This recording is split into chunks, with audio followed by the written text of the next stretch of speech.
The important question is, how can we make this raw KVM an enterprise level hypervisor? So that is the important questions, and for that purpose I need number of tools which can perform all the functionalities which generally not available inside the KVM. So let's move and explore one by one all these drawbacks with their limitations and what kind of tools we have inside the open source distributions.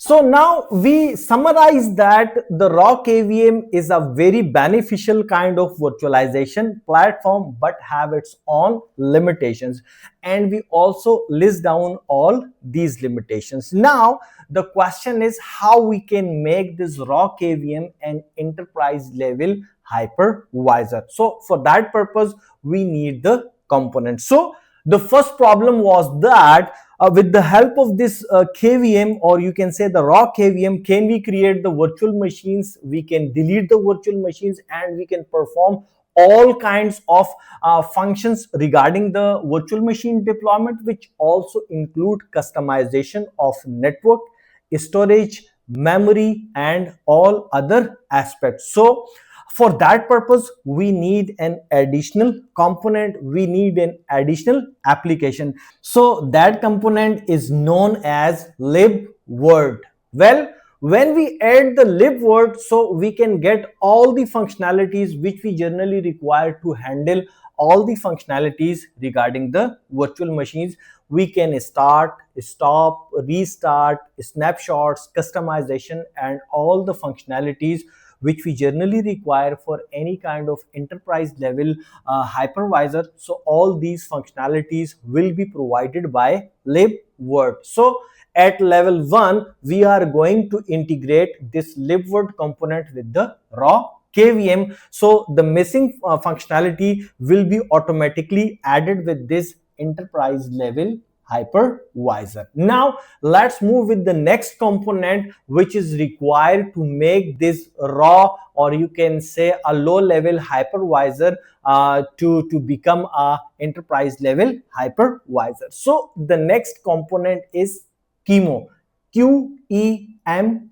So what is the core functionality of the QEMU? It's really interesting. Basically, when we talk about the emulation of hardware components, which include your network adapters, your storage adapters, your USB, and all other adapters which generally exist inside the host machine, so we need a kind of application which can communicate with all these adapters, with all these hardwares, including the storage as well.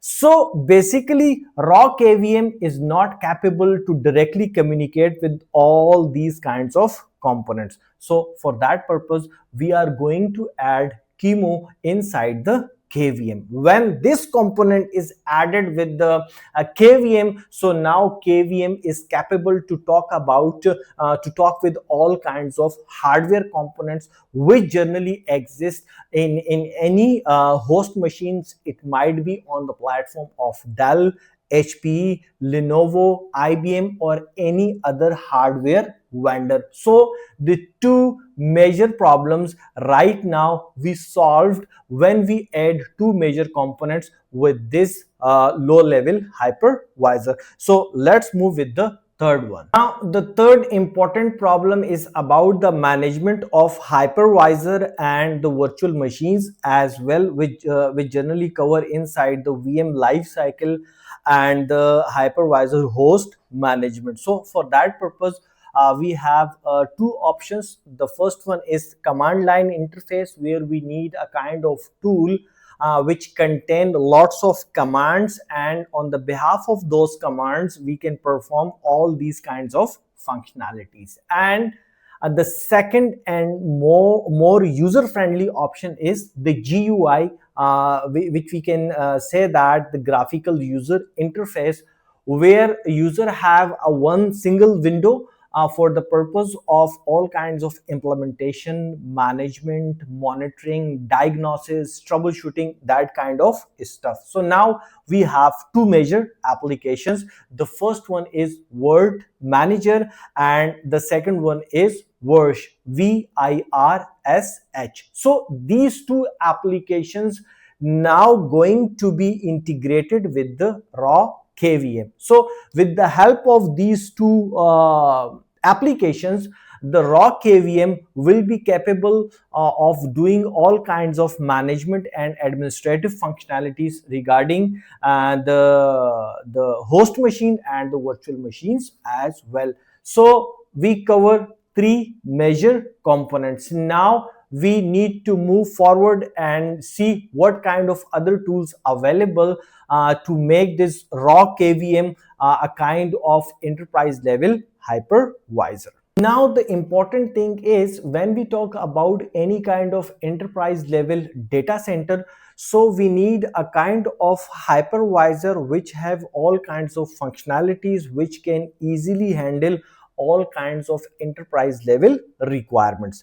And when we talk about the enterprise level hypervisor, so we need fault tolerance, high availability, clustering, integration, the backup options, and integration with the cloud platforms as well. So all these kinds of functionalities also not available with the raw KVM. If you want to perform all these kinds of functionalities on behalf of which you can create KVM clusters, and you want to manage your KVM hypervisors for the purpose of integrating with the cloud platforms, or you are going to activate all kinds of backup solutions. So for that purpose, the most important and enterprise level application, which generally known as Proxmox VE, it's really kind of you can say the big surprise when I say that the Proxmox VE is an enterprise level virtualization platform management tool. Generally, when we explore the YouTube, the blogs, and all kinds of other stuff, we create a concept that the Proxmox VE is a kind of hypervisor, but it's not true. Basically, the core functionalities of the Proxmox VE to create clustering platform on the host machines of the KVM.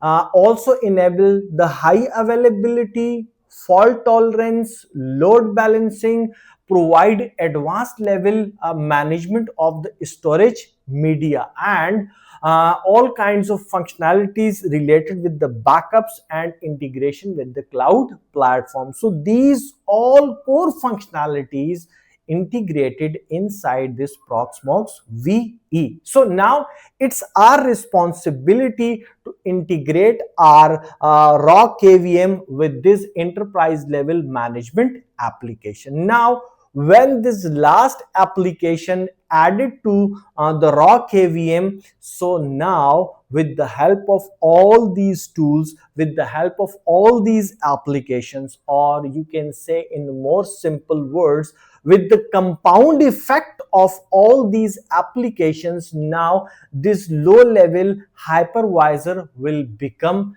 an enterprise level hypervisor. So as I said at the start of this session, every hypervisor has its own benefits and also has its own limitations. So we find both the limitations and we also propose the required solutions or the required apps which directly support the KVM. If you have any questions, if you have any comments, so feel free to comment in the comment sections and also write us on our email address as well. Thank you very much.